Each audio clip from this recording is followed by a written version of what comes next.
Barnaby Rudge by Charles Dickens, Chapter 28. Repairing to a noted coffee-house in Covent Garden where he left the locksmiths, Mr. Chester sat long over a late dinner, entertaining himself exceedingly with the whimsical recollection of his recent proceedings, and congratulating himself very much on his great cleverness. Influenced by these thoughts, his face wore an expression so benign and tranquil that the waiter in immediate attendance upon him felt he could almost have died in his defence, and settled in his own mind, until the receipt of the bill and a very small fee for very great trouble disabused it of the idea, that such an apostolic customer was worth half a dozen of the ordinary run of visitors at least. A visit to the gaming table, not as a heated, anxious venturer, but one whom it was quite a treat to see staking his 2 or 3 pieces in deference to the follies of society, and smiling with equal benevolence on winners and losers, made it late before he reached home. It was his custom to bid his servant go to bed at his own time unless he had orders to the contrary, and to leave a candle on the common stair. There was a lamp on the landing by which he could always light it when he came home late, and having a key of the door about him he could enter and go to bed at his pleasure. He opened the glass of the dull lamp, whose wick, burnt up and swollen like a drunkard's nose, came flying off in little carbuncles at the candle's touch, and scattering hot sparks about, rendered it matter of some difficulty to kindle the lazy taper, when a noise, as of a man snoring deeply some steps higher up, caused him to pause and listen. It was the heavy breathing of a sleeper, close at hand. Some fellow had lain down on the open staircase and was slumbering soundly. Having lighted the candle at length and opened his own door, he softly ascended, holding the taper high above his head and peering cautiously about, curious to see what kind of man had chosen so comfortless a shelter for his lodging.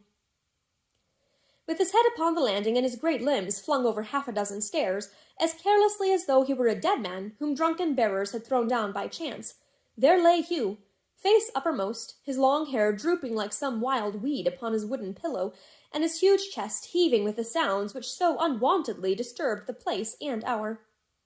He who came upon him so unexpectedly was about to break his rest by thrusting him with his foot, when, glancing at his upturned face, he arrested himself in the very action, and stooping down and shading the candle with his hand, examined his features closely.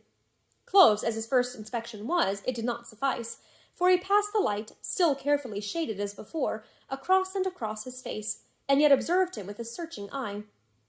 While he was thus engaged, the sleeper, without any starting or turning round, awoke. There was a kind of fascination in meeting his steady gaze so suddenly, which took from the other the presence of mind to withdraw his eyes, and forced him, as it were, to meet his look. So they remained staring at each other, until Mr. Chester at last broke silence, and asked him in a low voice why he lay sleeping there. "I thought," said Hugh, struggling into a sitting position, and gazing at him intently still, "that you were a part of my dream. It was a curious one. I hope it may never come true, master." "What makes you shiver?"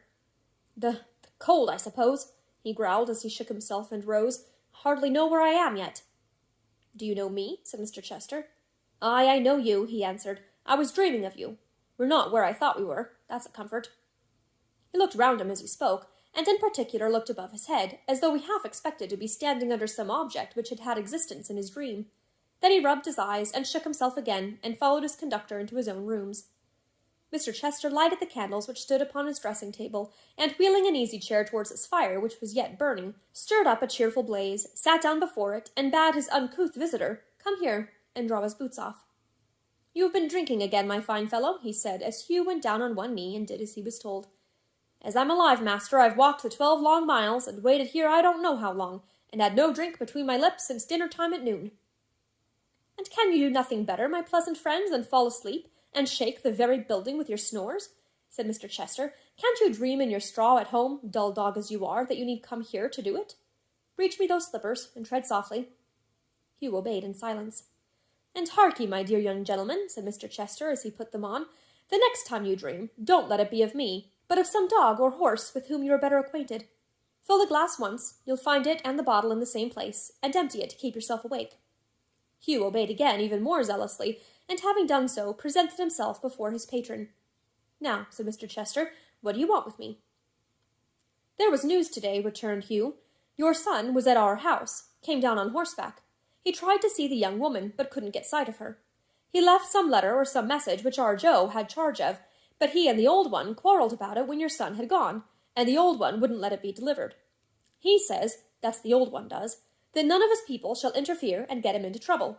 He's a landlord, he says, and lives on everybody's custom." He's a jewel, smiled Mr. Chester, and the better for being a dull one. Well? Varden's daughter, that's the girl I kissed.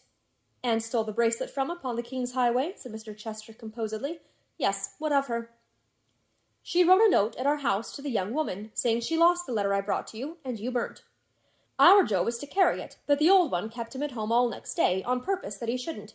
Next morning he gave it to me to take, and here it is. You didn't deliver it, then, my good friend? Said Mr. Chester, twirling Dolly's note between his finger and thumb and feigning to be surprised. I supposed you'd want to have it, retorted Hugh. Burn one, burn all, I thought. My devil-may-care acquaintance, said Mr. Chester. Really, if you do not draw some nicer distinctions, your career will be cut short with most surprising suddenness. Don't you know that the letter you brought to me was directed to my son, who resides in this very place? And can you descry no difference between his letters and those addressed to other people? If you don't want it, said Hugh, disconcerted by this reproof, for he'd expected high praise, give it me back and I'll deliver it. I don't know how to please you, master. I shall deliver it, returned his patron, putting it away after a moment's consideration. Myself. Does the young lady walk out on fine mornings? Mostly. About noon is her usual time. Alone? Yes, alone. Where? In the grounds before the house, them that the footpath crosses. If the weather should be fine, I may throw myself in her way tomorrow, perhaps, said Mr. Chester, as coolly as if she were one of his ordinary acquaintance. Mr. Hugh, if I should ride up to the Maypole door, you will do me the favour only to have seen me once. You must suppress your gratitude and endeavour to forget my forbearance in the matter of the bracelet. It is natural it should break out, and it does you honour. But when other folks are by, you must, for your own sake and safety, be as like your usual self as though you owed me no obligation whatever, and had never stood within these walls. You comprehend me? Hugh understood him perfectly. After a pause, he muttered that he hoped his patron would involve him in no trouble about this last letter, for he'd kept it back solely with a view of pleasing him. He was continuing in this strain when Mr. Chester, with the most beneficent and patronizing air, cut him short by saying, My good fellow, you have my promise, my word, my sealed bond, for a verbal pledge with me is quite as good, that I will always protect you so long as you deserve it. Now, do set your mind at rest. Keep it at ease, I beg of you. When a man puts himself in my power so thoroughly as you have done, I really feel as though he had a kind of claim upon me. I am more disposed to mercy and forbearance under such circumstances than I can tell you, Hugh. Do look upon me as your protector, and rest assured, I entreat you, that on the subject of that indiscretion you may preserve, as long as you and I are friends, the lightest heart that ever beat within a human breast. Fill that glass once more to cheer you on your road homewards. I am really quite ashamed to think how far you have to go. And then God bless you for the night.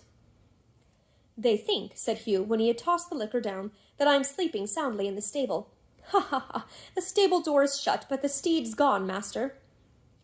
You are a most convivial fellow, returned his friend, and I love your humour of all things. Good night. Take the greatest possible care of yourself for my sake. It was remarkable that during the whole interview each had endeavoured to catch stolen glances of the other's face, and had never looked full at it. They interchanged one brief and hasty glance as Hugh went out, averted their eyes directly, and so separated. Hugh closed the double doors behind him, carefully and without noise, and Mr. Chester remained in his easy-chair, with his gaze intently fixed upon the fire. Well, he said, after meditating for a long time, and said with a deep sigh and an uneasy shifting of his attitude, as though he dismissed some other subject from his thoughts, and returned to that which had held possession of them all the day. The plot thickens. I have thrown the shell. It will explode, I think, in 48 hours, and should scatter these good folks amazingly. We shall see. He went to bed and fell asleep, but had not slept long when he started up and thought that Hugh was at the outer door, calling in a strange voice, very different from his own, to be admitted. The delusion was so strong upon him, and was so full of that vague terror of the night in which such visions have their being, that he rose, and taking his sheathed sword in his hand, opened the door, and looked out upon the staircase, and towards the spot where Hugh had lain asleep, and even spoke to him by name. But all was dark and quiet, and creeping back to bed again, he fell, after an hour's uneasy watching, into a second sleep, and woke no